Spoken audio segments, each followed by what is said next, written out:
দেখুন, মেসিকে নিয়ে যুব ভারতী ক্রীড়াঙ্গনে যেটা হলো সেটা দুর্ভাগ্যজনক, লজ্জাজনক এবং অত্যন্ত কুরুচিকর। কিছু লোকের হ্যাংলামির জন্য এরকম একটা লজ্জাজনক পরিস্থিতি কলকাতার উপর হলো। কেন মেসি যখন মাঠে ঘুরছেন, এত মানুষ তারা কত শখ করে খেলার, তো মূল কথা ছিল না মেসিকে দেখতে যাচ্ছে, মেসি আসছেন, স্বপ্নের নায়ক, মেসিকে দেখতে যাচ্ছেন।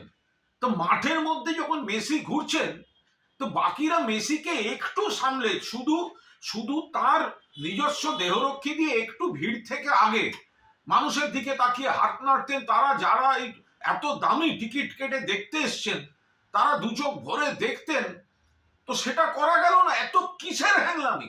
এই কয়েকজনের যে আধিক্যতা দেখছি, এটা কিসের? এটা মেসি দেখা না নিজেকে জাহির করা? এটা কি হ্যাংলামি হলো? ফলে দূরে যারা বসলেন, যারা গ্যালারিতে টাকা দিয়ে গেছেন, ওই ভিড়ের মধ্যে দেখতে পাচ্ছেন না। কোনো পরিকল্পনার মা বাবা নেই।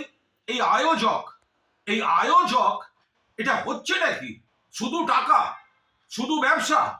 আর যে ক্রীড়া প্রেমীরা এখানে গেলেন, পুরো যুব ভারতী ভরিয়ে, অনেক বড় ডার্বিতেও এত লোক হয় না।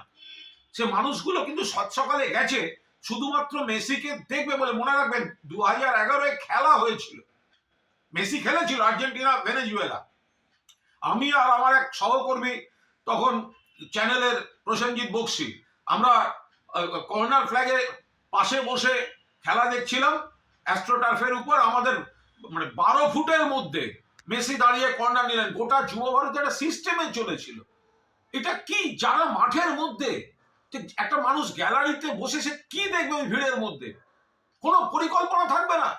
মাননীয় মুখ্যমন্ত্রী পৌঁছবার আগেই মেসিকে বেরিয়ে যেতে হচ্ছে। জল ছুঁড়েছেন কিছু দর্শক, জল ছোড়াটা হয়তো অন্যায়, উচিত নয়, আলাদা। বাট তাদের ক্ষোভটা কি করে অস্বীকার করবো? যে মানুষটা এত দামি টিকিট কেটে সকালবেলা নীল সাদা জামা পরে মেসিকে দেখবেন বলে গেছেন, তিনি যদি দেখেন দূরে ওই একটা জটলা শুধু ঘুরে বেড়াচ্ছে, এই হ্যাংলাগুলো কারা? এই আয়োজকটা কে? এরা শুধু ওই টাকা তুলে দামি করে নিজেদের টাকাটাকে সুরক্ষিত রেখে অন্য জায়গা থেকে স্টাফদের এনে ঘুরিয়ে দেয়া, ইয়ার্কি মারার জায়গা পায়নি। এদের বিরুদ্ধে ব্যবস্থা নেওয়া উচিত।